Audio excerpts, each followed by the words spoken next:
للنبي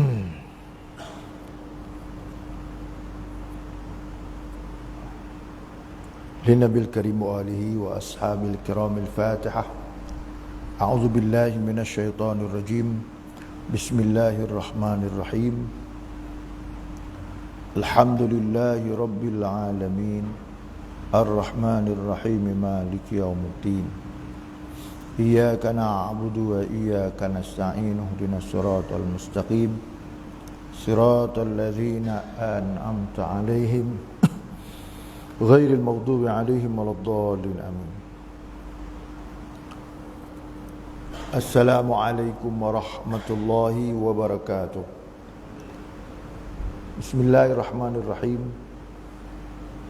الحمد لله رب العالمين والصلاة والسلام على أشرف الأنبياء والمرسلين وعلى آله وصحبه أجمعين. سبحانك لا علم لنا إلا ما علمتنا إنك أنت العليم الحكيم. قال رب اشرح لي صدري ويسر لي أمري واحلل عقدة من لساني يفقهوا قولي ولا حول ولا قوة إلا بالله العلي العظيم. أما بعد. Alhamdulillah, para jemaah yang dirahmati Allah Subhanahu wa taala sekalian, bersyukur kita kepada Allah Subhanahu wa taala kerana dengan izin daripada Allah malam ini kita dapat menyambung lagi mudzakarah ilmu kita, dan moga-moga kehadiran kita semua pada malam ini diberkati oleh Allah Subhanahu wa taala insya-Allah. Dan malam ini sebagaimana perjumpaan kita ataupun pertemuan kita pada sesi pertemuan sebelum-sebelum ini, kita akan membicarakan perbahasan merujuk kepada kitab Riyadhus Salihin. Dan pada pertemuan kita dahulu, yang pertama dulu, kita dah memperbahaskan tentang bab yang pertama. Bab pertama ni kita pun tak masuk hadis lagi, cuma kita memperbahaskan bab tajuk dia. Tajuk dulu pertemuan kita dalam sesi dulu merujuk kepada kitab ini, iaitu Babul Ikhlas wa ihdarin niyati fi jamil a'mali wal aqwali wa ahwali al-barizah wal khafiyah. Maksud dia apa? Iaitu bab yang kita bahas menyatakan ikhlas dan menghadirkan niat dalam segala perbuatan dan perkataan, dan juga keadaan yang zahir dan batin, ataupun dalam keadaan yang nampak atau dan yang tak nampak ataupun tersembunyi. Bab ni kita dah bahas dulu dalam tajuk pertemuan kita yang pertama dalam memperbahaskan kitab Riyadhus Salihin. Kita dah jumpa banyak pertemuan, cuma merujuk kepada kitab ini hari ini baru kali kedua pertemuan. Pertemuan yang pertama dulu kita dah memperbahaskan mengenai tajuk. Tajuk tentang apa? Tentang ikhlas dan menghadirkan niat dalam setiap perbuatan dan amalan. Panjang lebar kita dah memperbahaskan, dan malam ini kita nak memperbahaskan sambungan dia. Jadi kalau mana-mana yang ada hadir malam ni ada kitab, boleh merujuk kepada kitab Riyadhus Salihin.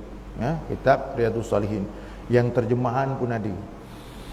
Tapi kalau kitab tak ada, maknanya kitab yang cetak tak ada, tuan-tuan tengok, cari dekat Google tu. Cari kat Google buku ataupun kitab berbentuk PDF. PDF. Tuan-tuan carilah kitab Riyadhus Salihin karangan Imam Nawawi yang terjemahan. Boleh tengok. Kan biasa hari ni orang nak ke masjid nak bawa kitab segan, tapi bawa handset tak segan. Jadi pakai handset pun boleh. Kan? Saya pun tak bawa kitab, cuma saya bawa ni. Saya punya iPhone yang besar lah. Tapi kitab saya ada dalam ni. Kitab yang Jawi ke yang Arab, yang Rumi semua dia. Jadi senang nak rujuk tuan-tuan. Jadi maknanya kalau tuan-tuan ada handset, boleh carilah handset tu. Boleh cari dekat Google, boleh. Dia banyak versi.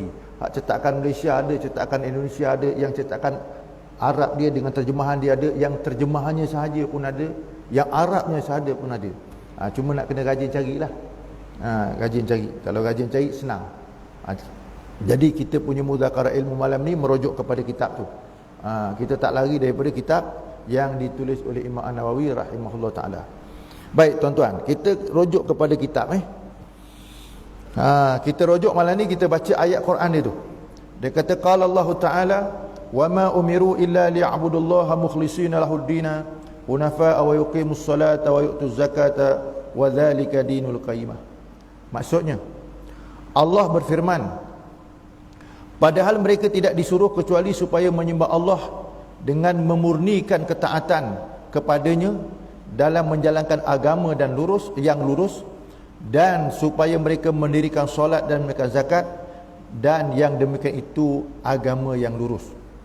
Ayat ini ayat Quran Suratul Bayyinah juzuk 30, juzuk 30, ayat Qurannya dan maknanya saya bacakan tadi. Tetapi Imam Nawawi sebelum dia nak memperbahaskan hadis Nabi mengenai niat, dia letakkan ayat Quran ni.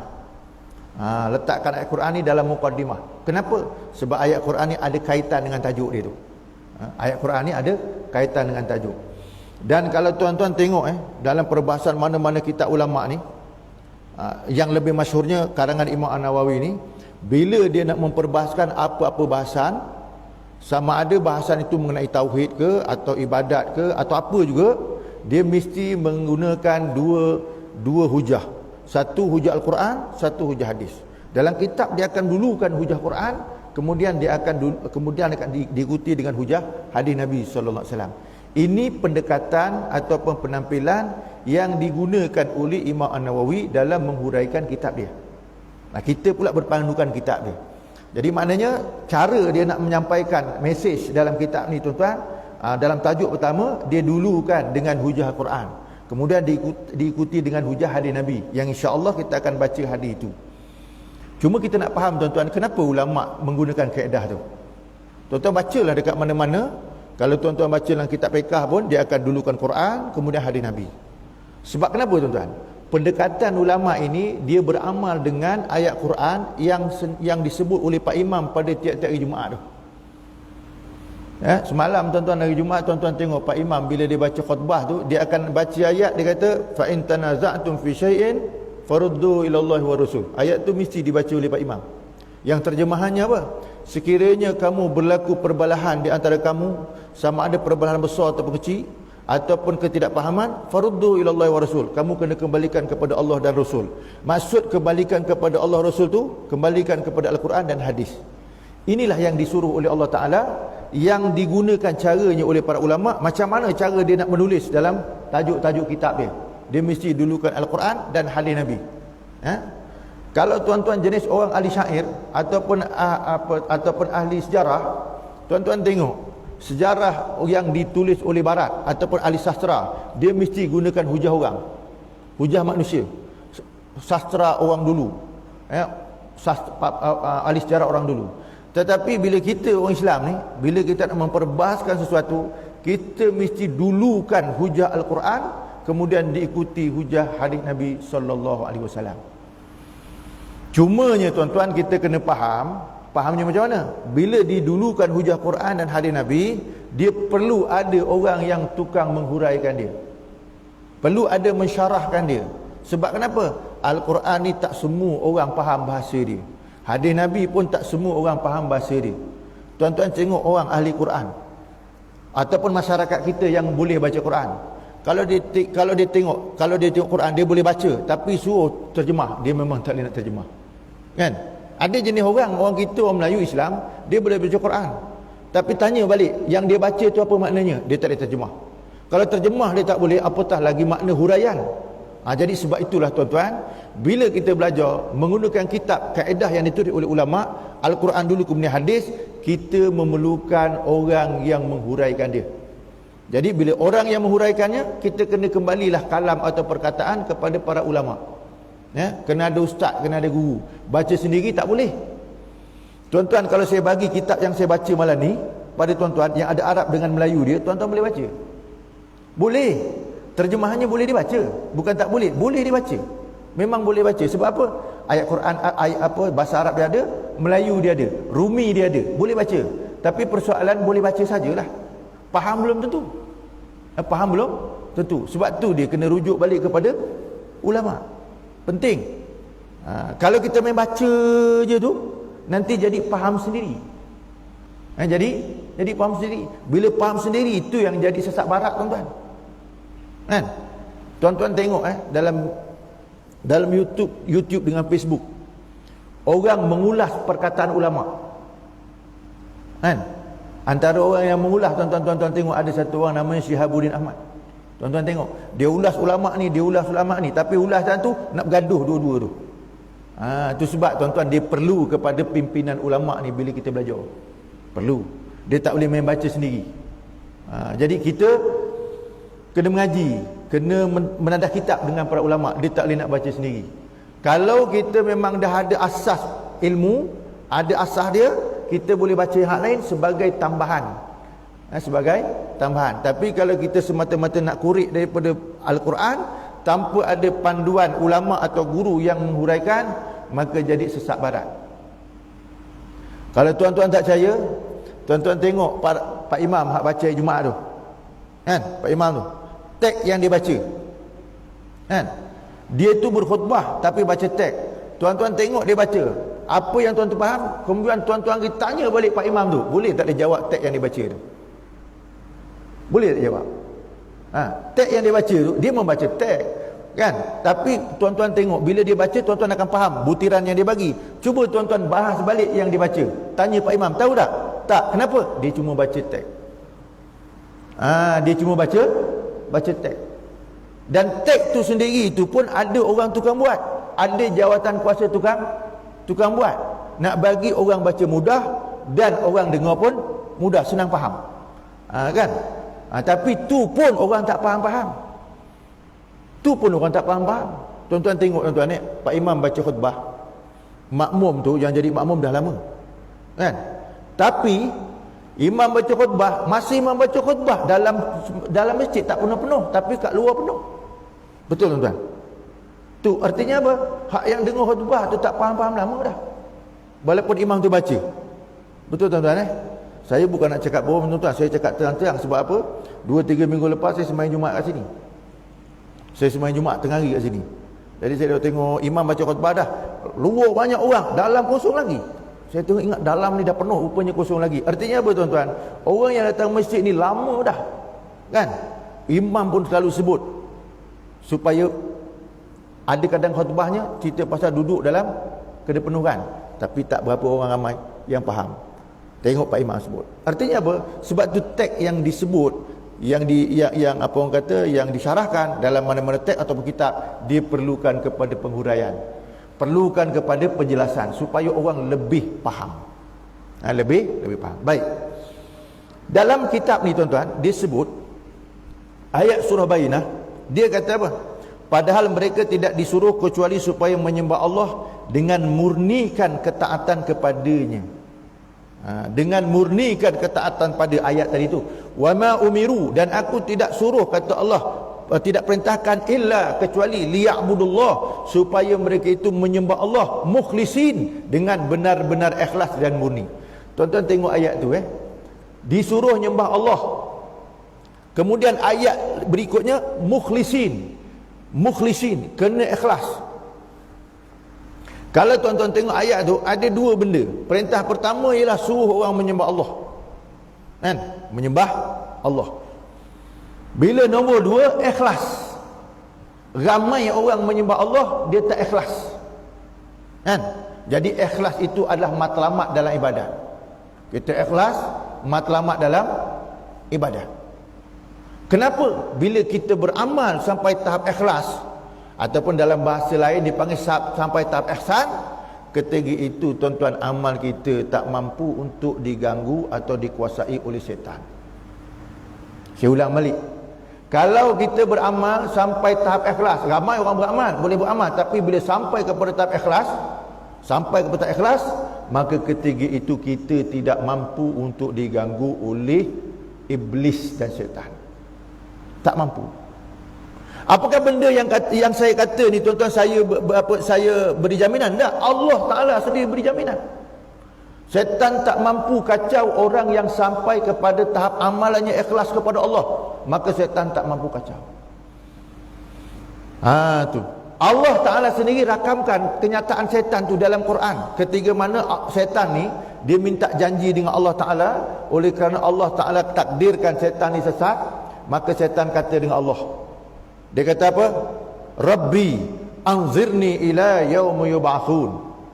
Wahai Tuanku, ni tuan-tuan boleh rujuk ayat ni dalam surah Al-Hijr juzuk 14. Dia kata, Rabbi, wahai Tuanku, oleh kerana engkau dah takdirkan aku sesat, anzirni ila yaumil ba'tsun, tangguhkan segala hukuman kau kepada aku hingga hari kiamat. Syaitan minta tangguh. Walau memang dia tahu syaitan tu dia tahu diri dia sesat, dia salah, dia melanggar perintah Allah, dia tahu, tapi dia minta dengan izin dengan Allah Ta'ala untuk tangguh. Anzirni ila yaumil ba'tsun, sampai hari kiamat dulu. Hari kiamat besok, oh sisa, sekarang ni jangan, biar dia buat kerja dulu. Allah jawab, innaka minal munzirin. Allah kata, syaitan, aku bagi penangguhan, aku bagi tangguh kepada kamu. Maknanya kau sesat, kau boleh buat kerja kesesatan, aku boleh bagi tangguh. Kemudian syaitan jawab, Rabbi bima aghwaytani, wahai Tuanku, oleh kerana engkau takdirkan aku sesat, la uzayyinanna lahum fil ardi, aku akan goda anak Adam ni dan aku akan perhiasi amalan dia. Aku akan perhiasi, la uzayyinanna lahum fil ardi, perhiasi dia mengikut cara aku. Tuan-tuan kena ingat, syaitan buat kerja, dia akan perhiasi amal manusia ikut cara dia. Allah perintah dalam ayat yang saya baca, beribadat kepada Allah mesti ikhlas. Nampak tuan-tuan, amalan ada dua versi. Satu versi yang diperintahkan oleh Allah sehingga orang tu boleh ikhlas. Satu versi gaya syaitan. Gaya syaitan. La uzayyinanna lahum fil ardi wa la ughwiyannahum ajma'in. Dan dengan aku perhiaskan amalan dia tu menyebabkan dia sesat. Tuan-tuan, maksud ni kita kena faham, ada amalan yang orang boleh sampai kepada Allah tidak sesat, ada amalan yang orang boleh sampai sesat daripada Allah Subhanahu wa taala. Dan syaitan sendiri kata, illa ibadaka minhumul mukhlasin. Tuan-tuan buka dalam surah Al-Hijr juzuk 14, ayat ni ada. Kecuali, syaitan kata, kecuali yang aku tak boleh hiasi amalan dia, yang aku tak boleh dengan amalannya menyebabkan dia sesat, ialah hamba engkau yang ikhlas. Illa ibadaka minhumul mukhlasin. Hamba engkau ikhlas ni aku tak mampu. Syaitan awal-awal bagi kenyataan, angkat tangan, hak yang ini aku tak boleh kacau, hak lain tu aku boleh kacau. Alim mana sekalipun, hebat mana orang sekalipun, ulama mana sekalipun, kalaulah dalam amalan dia tidak ada keikhlasan, ikhlas tak ada, memang syaitan boleh gelecek bila-bila, syaitan boleh kacau bila-bila, syaitan boleh sesatkan orang bila-bila. Sebab tu dalam ayat ni tuan-tuan, ayat surah Al-Bayyinah juzuk 30 ayat 5, Imam An-Nawawi dia letak dekat mukaddimah nak bagi peringatan kepada kita. Dia tulis tu awal-awal tu, pendekatan dia nak bagi peringatan dalam amalan jaga-jaga. Ada versi yang bagaimana perintah Allah, ada versi yang macam mana perintah syaitan. Jadi tuan-tuan kena ingat, jadi nak memperbeza benda tu semua ialah berdasarkan kepada niat hak dalam hati, ikhlas dalam hati. Dulu pada pertemuan pertama, kalau mungkin tuan-tuan ingatlah, saya dah huraikan makna ikhlas, kan? Kalau tuan-tuan ingat baliklah. Tapi oleh kerana biasanya tuan-tuan ni belajar jenis tak ada kitab, tak ada pen, tak ada kitab, tak ada buku, jadi mungkin lupalah tuan-tuan. Ikhlas tu lagu mana, kan? Ikhlas tu macam mana? Bukan senang tuan-tuan nak dapat ikhlas ni. Cakap ikhlas senang, hurai ikhlas senang, menterjemahkan ikhlas bukan satu benda yang senang. Tu. Kenapa? Sebab Nabi pernah sebut dalam hadis, dia kata, man amila amalan, siapa-siapa buat amalan, man amila amalan, apa-apa juga amalan, asyraka fi ghair, dia berlaku syirik di dalam amalannya, berlaku syirik terhadap Allah dalam amalannya, wa ana bari'u wa syirkahu, aku berlepas diri daripada amalannya. Maknanya amalan ditolak. Amalan ditolak. Contoh tuan-tuan mudah, kita tak lama lagi nak masuk bulan puasa Ramadan. Dalam bulan puasa ni banyak amalan-amalan yang akan kita hadap. Selain kepada puasa itu sendiri, selain kepada tadarus Quran, selain kepada qiyamul lail, selain kepada tarawih, kan? Selain kepada berderma, selain kepada silaturahim, macam-macam amalan yang disebutkan oleh Nabi sallallahu alaihi wasallam. Amalan fardu jadi 70 fardu, amalan sunat jadi 1 fardu. Maknanya benda tu naik darjat dia. Tetapi tuan-tuan, kalau amalan yang banyak tadi, ibadat yang banyak, tidak betul-betul niatnya ikhlas kepada Allah, maka amalan itu ditolak. Kenapa amal ditolak? Sebab Nabi sendiri pun kata, kam min sha'imin laisa min siyami ilal ju' wal atas. Berapa ramai orang yang puasa daripada orang puasa cuma dia dapat lapar dan dahaga. Lapar dahaga. Kenapa? Tak makan, tak minum. Dia tak dapat matlamat puasa. Abang Muhri matlamat puasa pun dia. Mak tanya. Apa matlamat puasa? Haji Mustafa? Matlamat puasa pun dia. Apa? Matlamat puasa. Kita lama puasa dah. Kalau haji dah umur 60 lebih dah. Masuk 70 je. 72. Dah banyak tahun puasa. Haji Muri dah banyak puasa kan. Mesti tahu matlamat puasa pun dia. Ni sekadar tanya, bukan nak uji, sekadar tanya. Apa dia? Matlamat puasa. Agak-agak boleh jawab. Jawab tak apa je. Kalau salah ustaz ada kat depan. Apa matlamat puasa Haji Muri? Apa dia? Apa? Mengharap redha. Oh itu. Tuan-tuan, dalam syariat Islam Quran sebut setiap amalan tu Allah dah sebut awal-awal dah apa dia punya matlamat dia. Dalam Quran, tuan-tuan carilah sembahyang ke, puasa ke, haji, kan? Zakat ke, dia dah sebut dah apa sebenarnya yang kita nak cari dekat amalan tu. Allah Ta'ala kata contoh, sebab tu kita kena faham niat ni. Kena tahu, bila tak tahu tuan-tuan, habis kita dah macam super orang duduk hospital puasa. Tuan-tuan tahu tak, duduk hospital, cara orang hospital puasa. Takut-takut kita puasa Ramadan super macam orang duduk hospital. Lebih baik duduk hospital daripada duduk masjid. Tak itu. Cara orang duduk hospital puasa macam mana? Doktor kata gini, Ji, besok nak kena bedah, malam ni jangan makan. Betul? Puasa tak tu? Haji kena puasa esok Puasa bukan puasa Ramadan, puasa nak kena bedah. Haji besok nak cek gula ni, malam ni kena puasa sampai besok. Puasa tak? Puasa. Tak puasa macam mana? Dia tak makan, tak minum. Kenapa? Nak cek gula, nak kena bedah. Betul tak? Tapi dia cuma dapat matlamat cek gula, dia tak dapat matlamat yang lain. Habis puasa ni apa matlamatnya? Tuan-tuan tengok dalam Quran. Ya ayyuhalladzina amanu kutiba alaikumusyamu kama kutiba alal ladzina min qablikum la'allakum tattaqun. Quran tu dah set dah. Dia kata, wahai orang beriman, aku wajibkan kepada kamu puasa, yang mana puasa ni pernah diwajibkan kepada orang dulu-dulu, nabi dulu-dulu dan umat dulu-dulu. Tujuan puasa itu la'allakum tattaqun, moga-moga kamu jadi orang yang takwa. Ni matlamat puasa dia. Tuan-tuan tak makan, tak minum, bukan semata-mata tak makan, tak minum, sebab tuan-tuan dah dulukan dengan niat malam tu, nawaitu shauma ghadin, niat dah ada, kan? Nak puasa tu meninggalkan makan dan minum. Tujuan meninggalkan makan minum apa? Bukan kerana tuan-tuan nak hilang nak lapar dah, tapi tuan-tuan nak jadi orang yang takwa dengan sebab tak makan, tak minum tu. Itu dia. Dengan tuan-tuan meninggalkan makan dengan minum tadi, boleh tak makan tak minum tuan-tuan jadi orang yang takwa? Kalau boleh, maknanya betul puasa tuan-tuan. Tuan-tuan sembahyang tarawih, benda tu sunat kan? Sama ada 8 rakaat atau 20 rakaat. Boleh tak tarawih tu menjadikan tuan-tuan orang yang takwa? Ataupun tarawih tu menjadikan tuan-tuan jenis orang yang bergaduh tentang tarawih? Tuan-tuan jangan ingat tuan-tuan hak tarawih tu sunat, orang hilang takwa. Kadang dia gaduh dulu sebelum nak tarawih. Malam ni kau nak buat 8 ke 20? Betul tak tuan? Kan? Dia jadi gaduh dulu.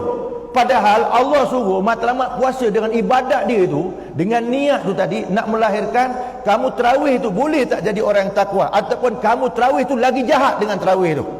Faham tuan-tuan? Dia gaduh nak tarawih tu. Engkau malam ni nak 8 ke 20? Kan? Dia pun bunyi, ya aku nak 8. Hak 20 kata kau ni memang Wahabi betul. Nampak? Dan dia tuduh tu, padahal dia tu yang 8 tu buat, 20 buat tu semua dua-dua Islam. Mengucap 2 kalimah syahadat. Hak 8 tu buat sunat, 20 pun sunat. Masing-masing ada hujah. Makna kita tak boleh nak menafikan benda tadi. Tapi tuan-tuan, berapa ramai yang dengan tarawih tadi tu dia boleh jadi takwa. Ukhuwahnya makin kuat, Islam dia makin kenal. Tapi ni kadang-kadang hak tarawih jadi gaduh. Nampak tak? Ni itu sebab tuan-tuan, kenapa fungsi puasa tadi dia suruh jadi orang takwa. Tengok balik niat, bukan sekadar kita mengimarahkan, kita kena tahu fungsi dia tu. Adakah ibadat puasa, adakah ibadat tarawih tu boleh mendekatkan kita jadi orang yang takwa kepada Allah? Ramai orang tarawih dia bergaduh dulu, kan? Lepas tu kita duk tengok buat puasa tadi, apa lagi? tadarus Quran. Adakah dengan tadarus Quran itu menjadikan dia takwa, atau sekadar tadarus saja? Ramai orang hari ini boleh baca Quran tuan-tuan siang malam, tetapi sekadar kalau dalam hadis Nabi sekadar tenggorokan sampai kat halkum. Ramai. Tuan-tuan tengok orang baca Quran hari ini, bulan puasa besok ada siap tim lagi, tim masjid, tim wanita, tim laki, tim ni, macam-macam tim nak khatam. Kadang khatam tu siap bagi-bagi, engkau juz 1, kau juz 2, kau juz 3, buat khatam. Betul tak? Tapi tuan-tuan, dia baca Quran, dia tak dapat beramal isi kandungan Quran. Aurat tak jaga, semayang tak jaga, mulut ngumpat tak jaga. Sedangkan Quran sebut dalam Quran tu, jangan ngumpat, kena tutup aurat, kena beribadat. Kan dalam Quran yang suruh. Tapi dia boleh habis baca Quran, boleh khatam Quran, tapi tak melahirkan orang yang takwa. Itu masuk puasa tu, itu masuk Ramadan, itu masuk amalan yang la'allakum tattaqun. Allah Ta'ala tak cakap dengan kita, engkau bulan Ramadan mesti habis Quran, engkau dalam bulan Ramadan mesti tarawih cukup, engkau dalam bulan Ramadan mesti jangan makan, jangan minum semata. Tak, dia mesti huraian dia. Dia kata puasa ni ialah kau mesti takwa kepada Allah Ta'ala. Segala program yang ada, tengok niat tadi boleh tak mencapai kepada takwa kita pada Allah. Kalau tidak tuan-tuan, itu yang kita duk tengok hari ni tuan-tuan. Nak puasa pun gaduh dulu. Tak itu. Nak puasa, Nabi ajar tuan-tuan, Nabi ajar macam mana? Okey, contoh nak puasa, nanti nak buka, ni contohlah tuan-tuan. Kesan daripada la'allakum tattaqun. Ramai orang tak jaga. Kan Nabi ajar nak puasa ni buka pakai kurma. Kan, makan kurma. Kalau tak boleh makan kurma, hak makan kebiasaan nasi pun boleh. Kan, makan. Kenapa tujuan puasa? Nak mengurangkan kita makan dan minum. Betul? Maknanya tuan-tuan, kalau nak mengurangkan kita makan minum, tak perlu ada bazar Ramadan. Betul? Tak perlu ada bazar Ramadan. Tetapi bulan puasa lah yang paling ada bazar Ramadan. Artinya apa? Orang tak melalui konsep dalam makan minum tu tentang puasa. Tak jadi takwa. Sebab habis makan tadi tuan-tuan, cendol, cincau, apa lagi? Apa lagi? Macam-macam dah. Ayam golek, mi buat Bandung kan, macam-macam. Padahal makan sikit aja. Makan sikit aja. Sebab tu tuan-tuan, kita bulan puasa disuruh jadi orang yang takwa. Maknanya bab makan tu jadi tak kita orang takwa, atau bab makan ni kita jadi macam setan. Kenapa saya kata setan? Innal mubazzirina kanu ikhwana syayatin. Sesungguhnya mubazir itu adalah kawan setan. Kita makan pula tuan-tuan melantak habis gila. Tu dia bulan puasa. Jadi tak orang yang takwa. Kalau tidak, tuan-tuan tengok. Kan gitu. Makin lama tuan-tuan tengok sejarah Nabi, makin lama tengok dalam sejarah dalam sejarah Nabi, masuk je malam 21 Nabi ikat perut. Nabi ikat perut tu. Ikat tu dan menjauhkan daripada bini, bukan gaduh. Dan tapi nak melebihkan ibadat malam Lailatul Qadar. Dia cerut ke perut tu. Ada dalam riwayat sampai ikat pakai kain. Masa bulan puasa tu, bukan cerita lain. Artinya apa? Nabi kurang makan. Kita makan sampai muntah kan? Sampai tarawih. Imam ni dah berapa rakaat Macam mana nak dapat takwa tuan? Ni dia. Tuan-tuan kena ingat, puasa ni tuan-tuan bukan main-main. Puasa ni dia boleh menghidupkan roh kita. Tetapi mesti melalui proses dengan proses takwa. Proses takwa di mana? Dalam beribadat tarawih, dalam berpuasa, dalam meninggalkan makan minum, dalam keadaan baca Quran, dalam keadaan bermuamalah, dalam keadaan bersedekah. Semua dia foundation dia, matlamat ibadat itu ialah takwa. Boleh faham tak? Memang saya tahu tuan-tuan jarang orang hurai hak macam ni. Saya faham, kan? Sebab kenapa? Tiap-tiap tahun dia cuma buat ceramah, buat tazkirah, lepas tu dia langgar. Dia langgar, tak beramal. Betul tuan? Bukan nak kata, itulah dia. Sebab tu kenapa kita duk tengok Ramadan yang datang dengan Ramadan yang pergi tidak menghasilkan seorang yang hebat.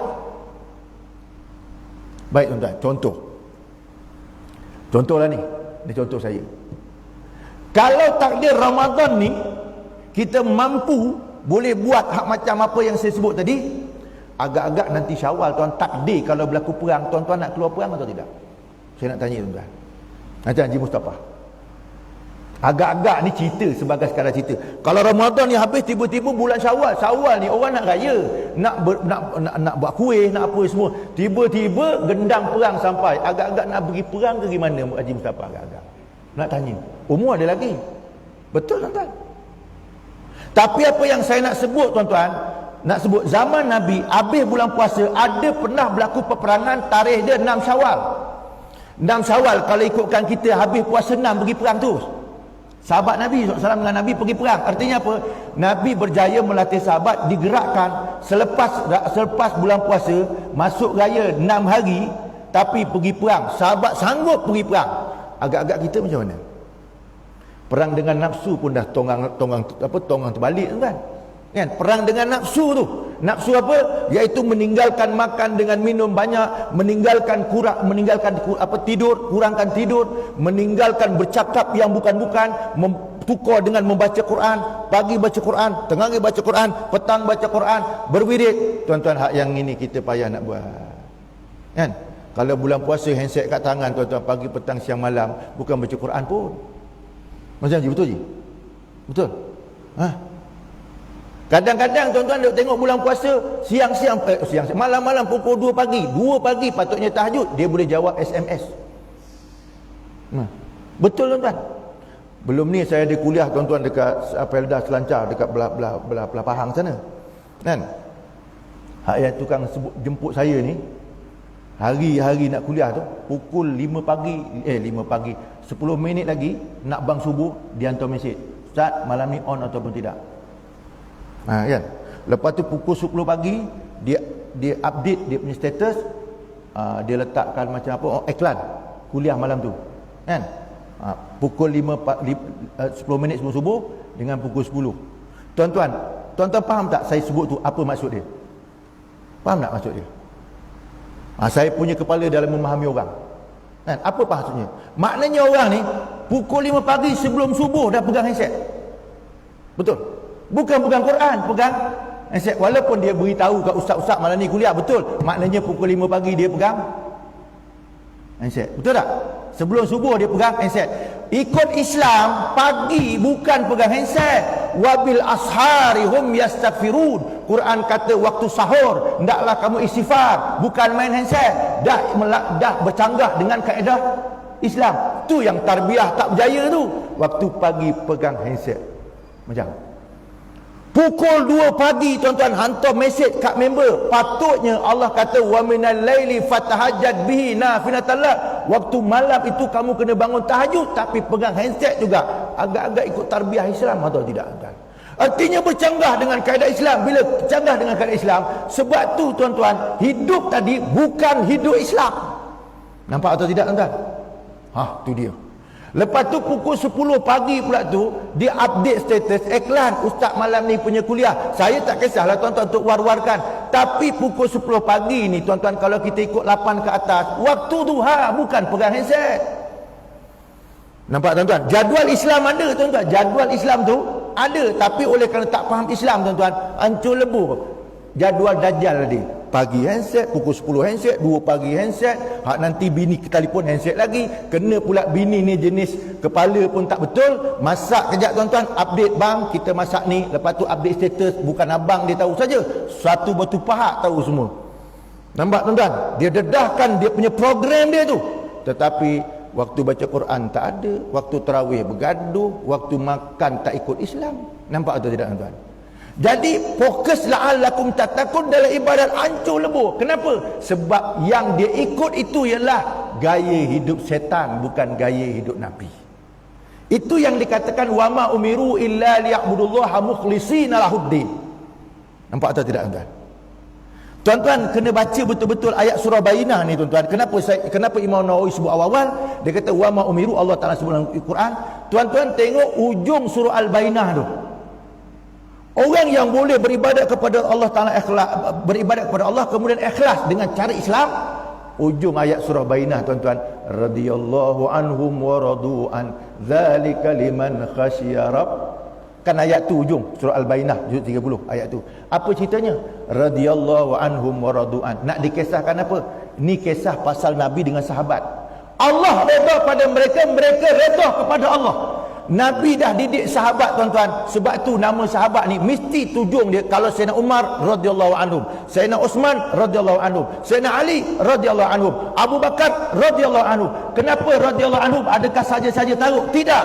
Kerana Allah Taala sendiri kata radhiyallahu anhum wa radu'an. Allah redha kepada mereka, mereka redha kepada Allah Taala. Artinya apa? Hidup mereka, cara hidup mereka, ibadat mereka itu daripada hidup sampai mati telah diredai oleh Allah Ta'ala dalam Quran.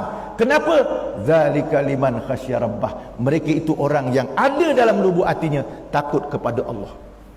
Kita tuan-tuan pukul 2 pagi pegang handset, ada tak takut Allah Ta'ala? 5 pagi sebelum subuh pegang handset, ada ke takut Allah Ta'ala? 10 pagi pegang handset tuan-tuan, ada ke takut Allah Ta'ala? Bahkan kita gunakan handset nak maki orang, nak apa, nak macam-macam lah buat fitnah. Ni tuan-tuan saya nak sebut bahawa kita 360 darjah terbalik daripada gaya hidup Nabi. Boleh faham tuan? Malam ni saya suka sebab dirakam tuan-tuan. Nanti kalau dah habis saya punya kuliah ni, kena share dengan saya tuan-tuan. Nak bagi kat keluarga saya, nak bagi kepada grup-grup saya supaya reti. Tuan-tuan, saya suka dirakam. Memang saya alu-alukan. Kebetulan Abang Ali dia datang hari ni, alhamdulillah. Tanya dulu, Ustaz ini datang. Saya kata bagus. Memang saya nak suruh dirakam, kan, untuk boleh share, untuk kongsi. Hak yang ada ni tuan-tuan, kat dalam tu ada live, orang boleh tengok. Kita kena cakap jujur. Kita kena cakap, kenapa kita duk tengok hari ni tuan-tuan, orang-orang putih, orang barat, Freemason, mereka buat program macam-macam. Mereka tak boleh tombangkan cara orang hidup Islam, tak boleh nak murtadkannya. Dia cara dia kacau. Cara dia kacau. Tuan-tuan, belum pada habis puasa, belum masuk puasa, tapi tuan-tuan, syarikat-syarikat ataupun orang-orang yang jual kuih dah buat promote, betul tak? Belum puasa lagi, tapi dah promote. Tuan-tuan diajar bulan puasa suruh makan sikit, lepas tu suruh makan kuih banyak-banyak. Tuan-tuan, betul ke kaedah tu? Cuba saya nak tanya tuan-tuan yang kat sini yang pernah pergi haji, atau umrah dan raya dekat sana. Pernah ada yang pernah kat sini? Haji ke umrah, tapi dia haji ke umrah pula. Puasa dekat Mekah dan raya dekat Mekah. Ada kat sini pernah sampai? Pernah buat? Pernah? Haji pernah Raya dekat Mekah Lepas sembahyang raya apa buat? Buat macam biasa lah. Umrah macam biasa, sembahyang macam biasa. Tak ada lah. Jom kita pergi raya-raya rumah orang, tak ada lah. Makan kuih pun tak ada. Maknanya hak yang kita buat ni kita sendiri buat. Betul? Betul tak cara tu? Itu sebab tuan-tuan kita tengok hari ni banyak nak membazir. Banyaknya cara hidup kita tu tak diajar dengan ilmu. Kita ikut cara kita sendiri. Sebab tu tuan-tuan kita duk tengok kenapa setan begitu berjaya dalam dakwah dia. Apabila nak azan dulu. Sila. Kita dengar azan dulu. Nanti kita sambung sikit gitu tuan-tuan. Ni pun nak nyambung lepas ni, tak boleh panjang-panjang tuan. Sila. Haji dah beritahu Ustaz hari ni ada mesyuarat. Jadi tak boleh panjang-panjang, sikit je. Kalau nak panjang nanti kita sambung kini. Bismillah.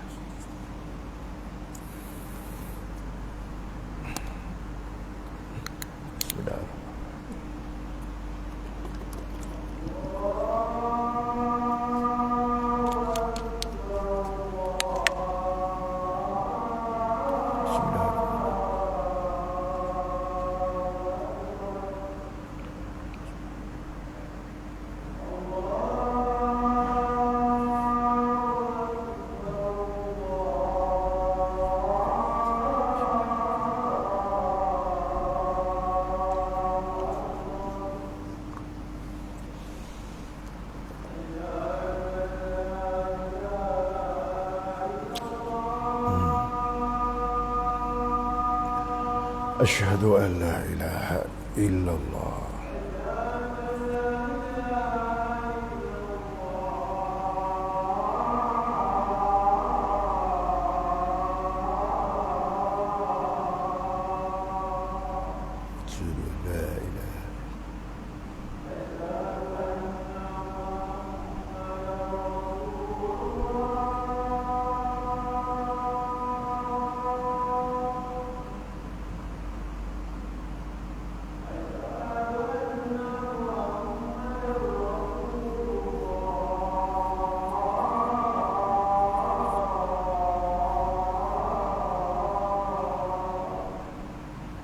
asyhadu anna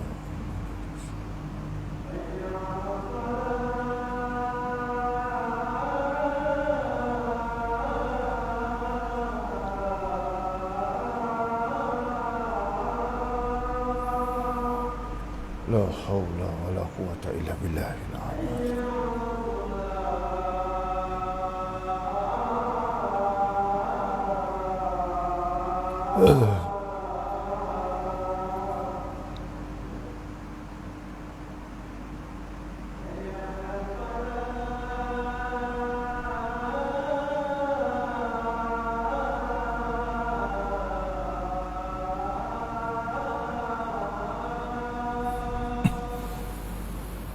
La haula wala quwwata illa billahil azim.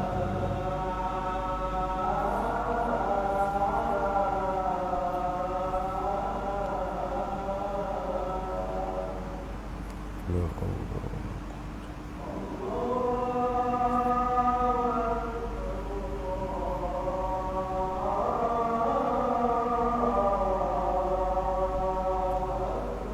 Allahu akbar, Allahu akbar.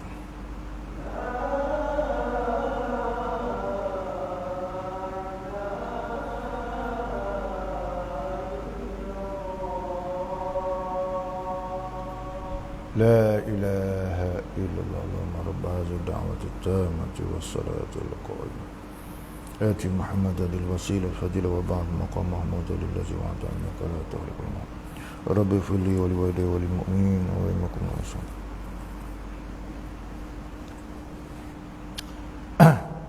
Baik tuan-tuan, sambung lagi sikit tuan-tuan.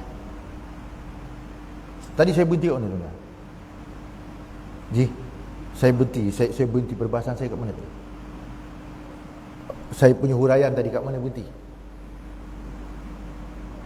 Tak dengar lah. Haji kalau bercakap dengan rumah mesti kena marah kalau macam tu. Tak dengar saya. Sampai mana tadi dia hurai? Ha? Takwa. Takwa tu dia berawal dah. Ayat last tadi. Ha? Ingat tak? Ni jenis orang belajar berangan tuan. Salah. Allahu akbar. Tapi tak apalah tuan-tuan, kita sambung balik bab tadi kan. Sambung balik bab tadi. Kita beramal ikut cara yang Allah suruh, bukan ikut cara yang syaitan suruh. Saya dah sebut dah tu kedudukan. Amal ni mesti ikut cara Allah. Sebab tu jangan tertipu tuan-tuan. Jangan tertipu. Syaitan tu dah ada lesen dah. Dia dah ada lesen dan dia akan bawa cara dia. Bawa cara dia. Tuan-tuan tengok saya contohkan cerita cara syaitan duk beramal. Tapi syaitan beramal ni tujuannya memang nak lipat manusia. Memang nak sesatkan manusia. Contoh, tuan-tuan pernah baca sejarah Barsisa? Ini contoh, nak contohkan cerita syaitan. Barsisa, tuan-tuan pernah baca sejarah Barsisa? Barsisa ni kalau disebut dalam kitab-kitab tu umur panjang. Barsisa, umur dia panjang. Panjang hak macam mana? Setengah riwayat kata 320 tahun. Anak murid dia 60,000 orang boleh jalan atas air, boleh jalan atas udara. Tu Barsisa. Kan? Dia beramal hebat tuan-tuan. Beramal dia hebat. Sehingga amal dia tu dicemburui oleh malaikat. Kalau tuan-tuan tengok dalam sejarah tuan-tuan, dalam kitab Majalis Saniyah, Majalis As-Saniyah Syarah Arba'in Nawawiyah, kitab hadis 40 Imam Nawawi ni terlampau ramai ulama-ulama yang menghuraikan. Antaranya ialah Majalis As-Saniyah. Majalis As-Saniyah ni ada cerita bab tu. Jadi tuan-tuan, Barsisa punya beramal ni sampai malaikat cemburu. Malaikat cakap dengan Allah, hebat betul hamba engkau wahai Allah, ni nama Barsisa beramal. Allah kata aku tahu penghujung amal dia. Allah tahu penghujung amal dia kata. Aku tahu penghujung amal dia. Kau jangan heranlah dengan dia punya beramal hebat tu. Aku tahu hujung amal dia. Perbualan malaikat Allah Ta'ala didengari oleh syaitan. Tuan-tuan, ni sebelum cerita tuan-tuan, kalau sejarah, ikut sejarah, Allah tutup pintu langit untuk supaya syaitan tak dengar perbualan Allah dengan malaikat. Tapi sebelum ditutup tu, cerita ni berlaku tuan-tuan, bila berlaku perbualan malaikat dengan Allah Ta'ala tu tentang apa? Tentang apa ni? Tentang Barsisa ni, dia dengari. Jadi syaitan tahu, Allah kata ni Barsisa mati dia mati kafir. Jadi dia dah tahu dah. Hak dia ni amal kuat tapi mati kafir. Jadi Barsisa, syaitan turun untuk menggoda dia. Tapi cara dia goda macam mana? Dia tengok hari pertama buat sebir, Biasalah tuan-tuan lah. Yang nak lawan orang buat survey, tengok apa kelemahan barsisa. Sebab barsisa ni siang puasa malam qiyamul lail, siang puasa malam qiyamul lail, baca Quran. Setan tengok. Kan? Setan duk tengok. Setan tengok time dia letih dia tidur, tapi siang puasa malam qiyamul lail, baca Quran. Kalau penat tidur, kalau lapar makan, kalau sakit perut berak kencing.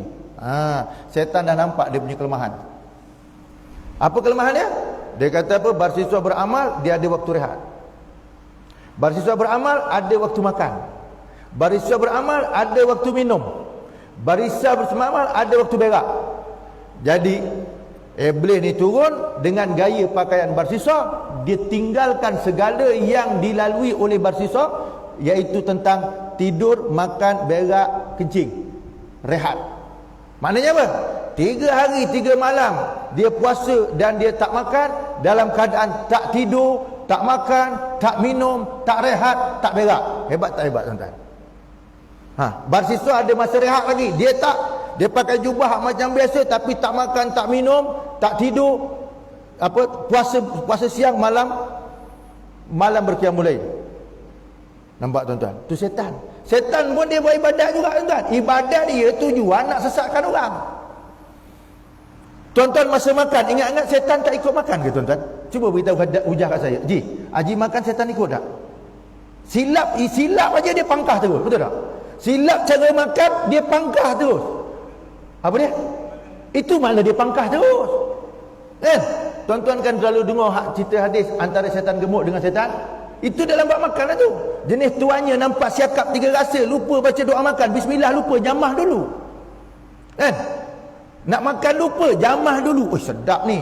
Member dah ramai, jamah dulu, bismillah lupa, doa lupa. Yang ini setannya gemuk tuan-tuan. Artinya masa makan dia pun ikut makan. Tuan-tuan dah kena sembelih dulu dengan setan.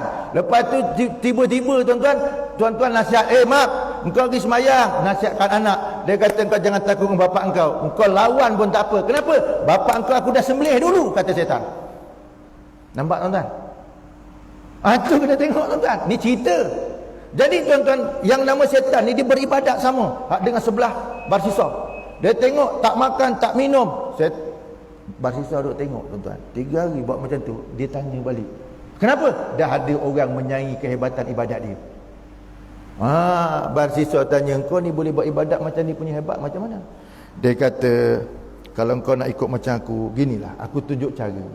Nak sedap ibadat ni, kau kena buat maksiat dulu, baru sedap taubat. Kan gitu tuan-tuan. Orang yang tak pernah buat maksiat, tak pernah rasa manisnya maksiat, kan? Tak pernah rasa sedapnya maksiat. Dengan orang yang pernah buat maksiat, bila dia semayang bertaubat, mana rasa dia tuan-tuan? Agak-agak. Kalau orang bertaubat kerana salah, dia rasa Allahu Akbar, aku pernah buat salah, kan? Kalau orang tak buat salah, Allahu Akbar. Kalau Allah tak tarik dia untuk beriman tuan-tuan, dia tak dapat manisnya iman. Betul? Jadi artinya setan tu beribadat. Tujuan untuk apa? Untuk menggelicik manusia. Tuan-tuan. Tuan-tuan, bila baru kahwin, masuk dalam bilik, kan Nabi ajar kena baca doa, betul je? Betul kan? Betul. Macam mana doa dia? Dah pencen nak baca doa ni. Macam mana doa ngadap orang rumah? Tu nak tanya tu. Ni ustaz tanya spontan. Imam dah tunduk je pejam. Minta maaf tuan-tuan, lawak saya. Tapi tuan-tuan nak sebutkan, masa tu Nabi kata kena baca doa kan.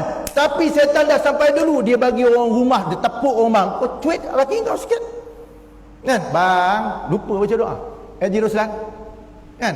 Gelik sikit, tarik kain kat peha, nampak peha, lupa doa, melompat terus.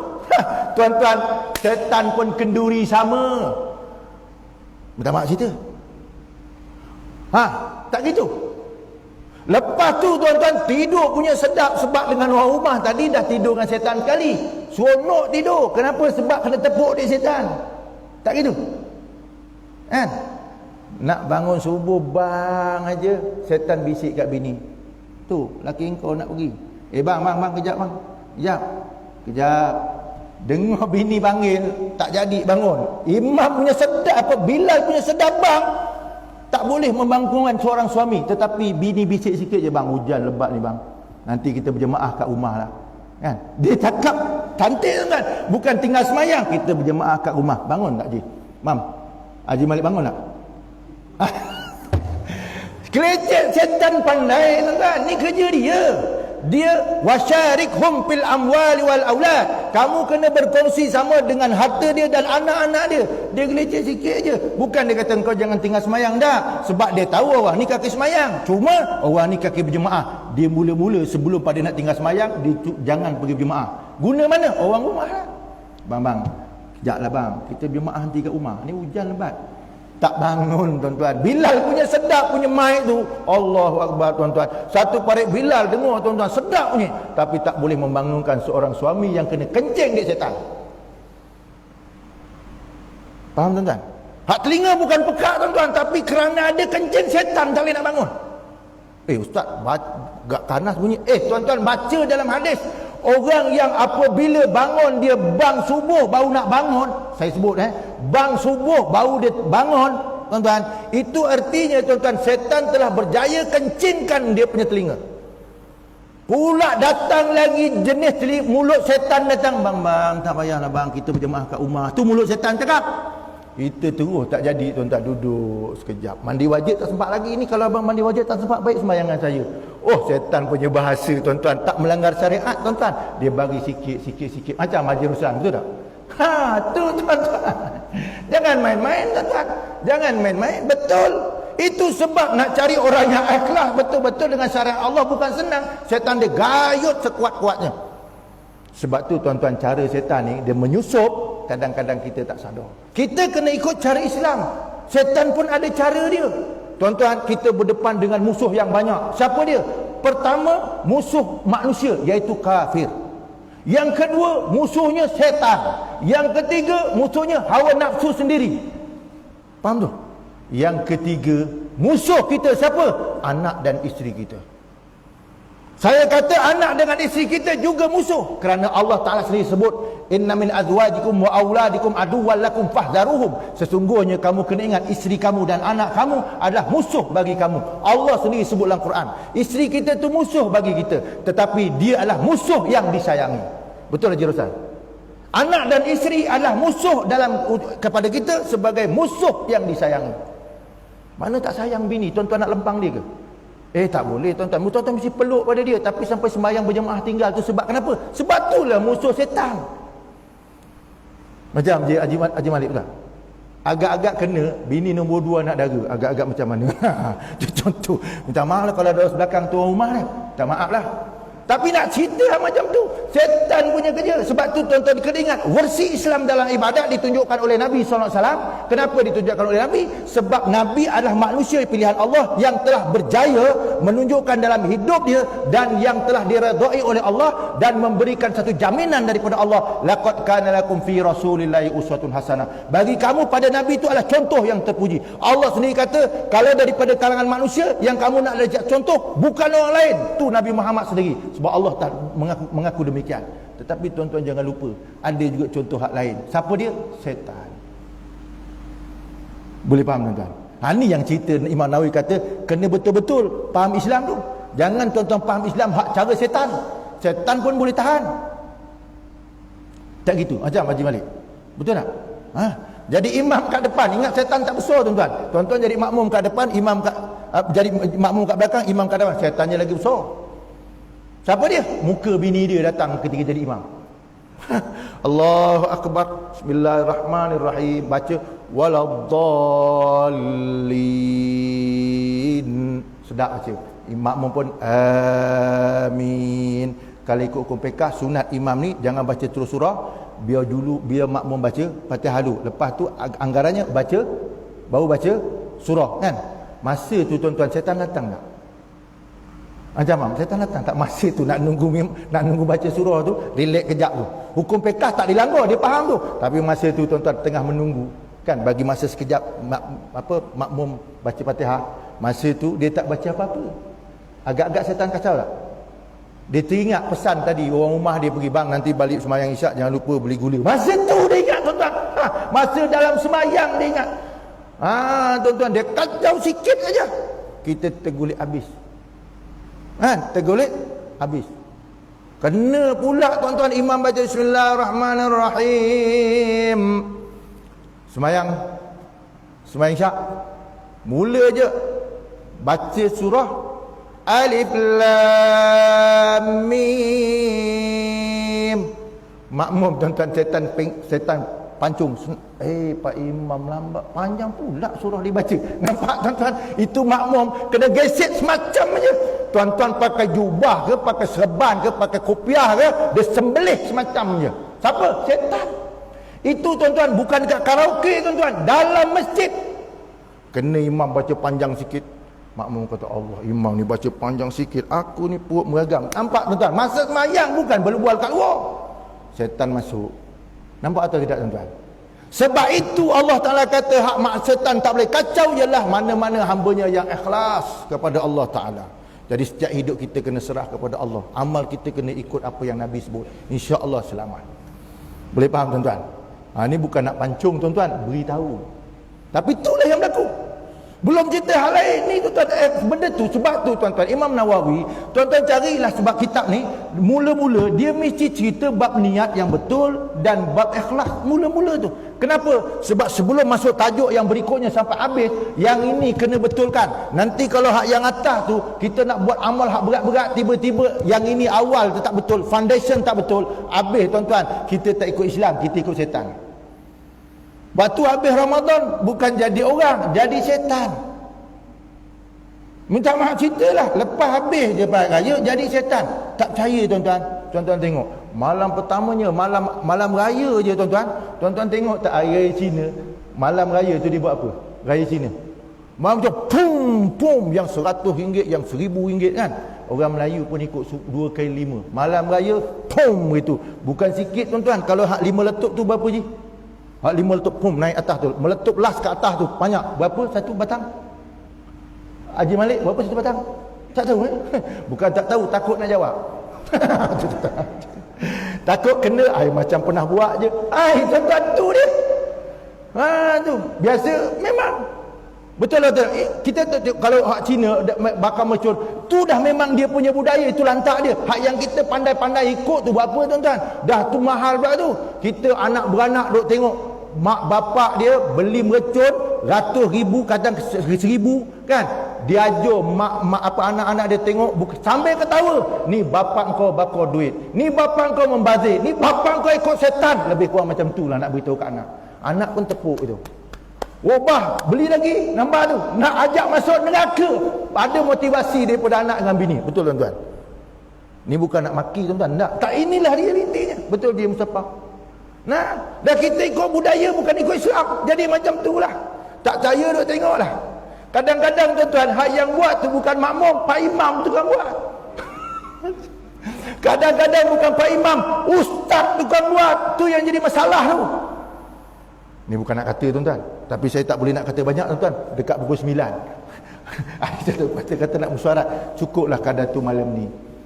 Apa yang saya dapat sampaikan sebelum pada bulan Ramadan.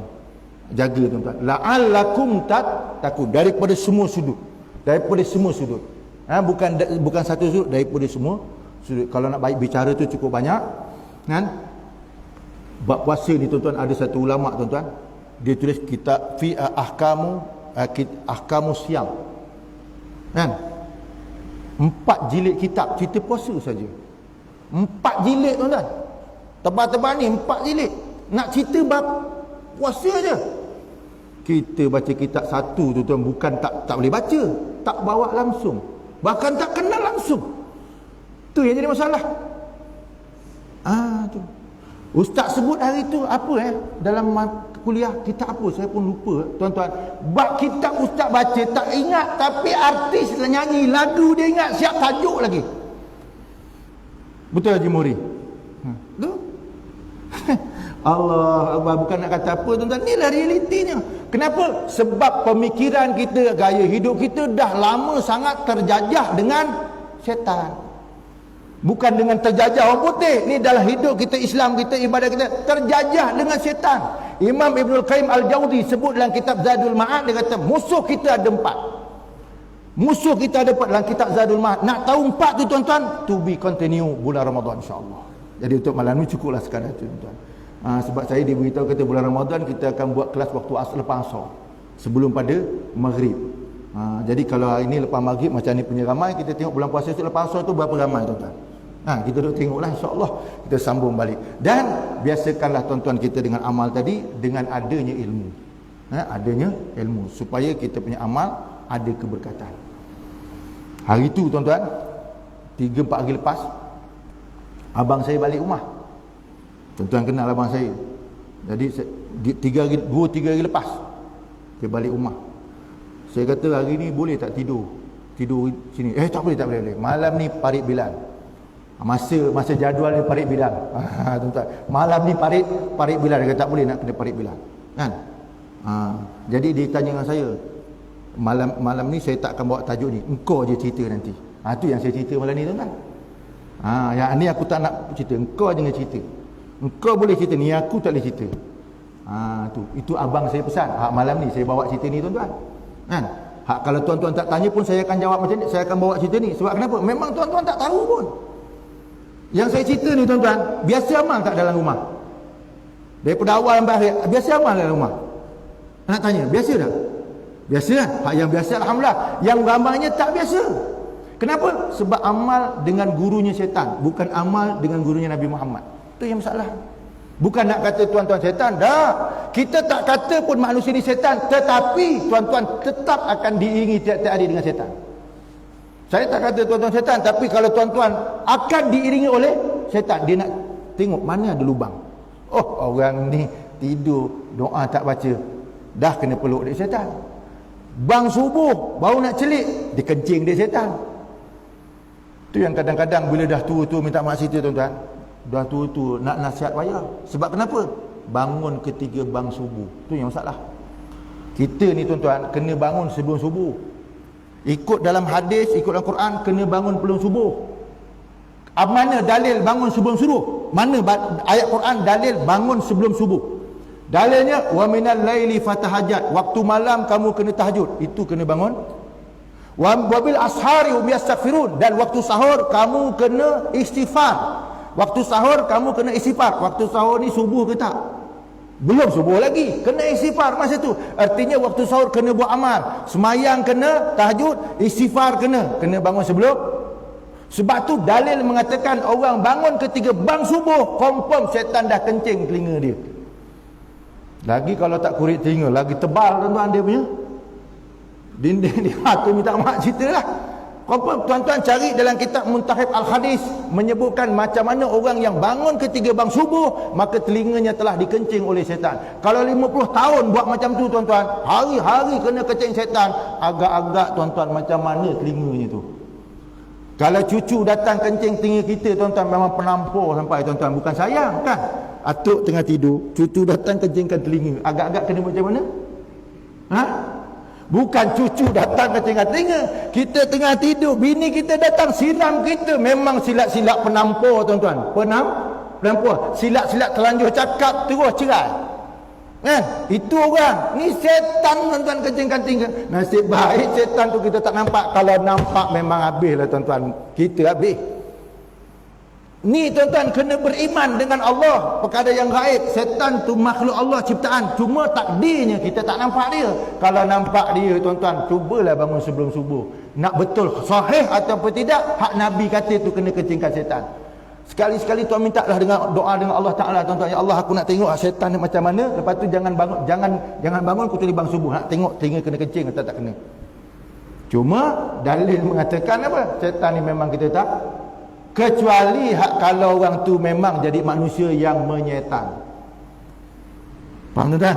Kan ada manusia ni jenis orang, kadang-kadang mata dia tu nampak kan. Dalam dalil Quran kata jenis orang macam ni, artinya matanya bersyarikat dengan makhluk yang halus tadi.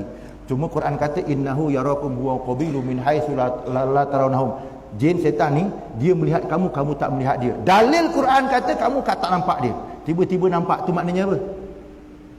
Tuan orang tu memang bersyarikat dengan setan. Jaga-jaga tuan-tuan. Tu nak bagi cerita panjang tu kena bab lain-lain lah tuan-tuan. Tu kan. Faham tu? Bermakna dalil mengatakan apa? Kita ni tuan-tuan, malaikat pun follow kita, setan pun follow kita. Tuan-tuan nak ikut malaikat ke nak ikut setan? Ikutlah tuan-tuan sendiri. Ilmu dah dibagi. Wallahu a'lam bissawab. Aku lu qauli hadza wa astaghfirullah li wa lakum. Bismillahirrahmanirrahim.